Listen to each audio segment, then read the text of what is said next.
همراه با آژانس سناسر به فراز آسمان‌ها پرواز کنید. امروز می‌خوایم با ایرلاین‌های بزرگ دنیا آشنا بشیم.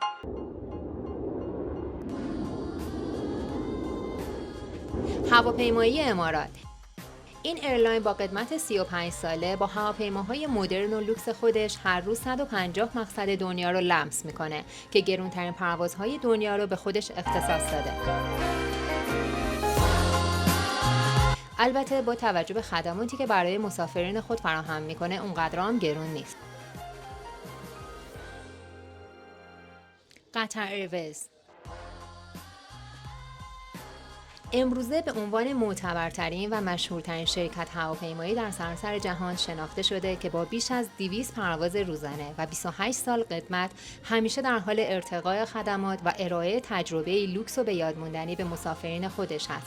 میدونستین این ایرلاین شگفت انگیز تنها ایرلاینیه که بیزینسش مثل فرست کلاس های بقیه ایرلاین‌ها کابین داره؟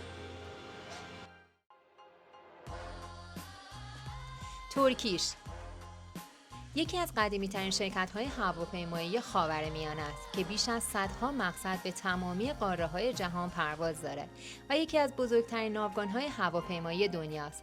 به هر کجای دنیا که قصد سفر داشته باشید، ترکیشر احتمالاً یکی از گزینه‌های شماست.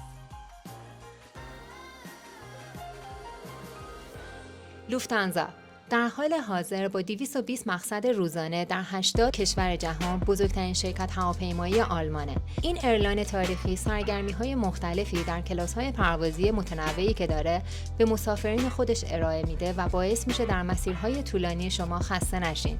و البته یکی از این خدمات پریمیوم اکونومی هستش با 50% فضای بیشتر نسبت به اکونومی ارائه میشه.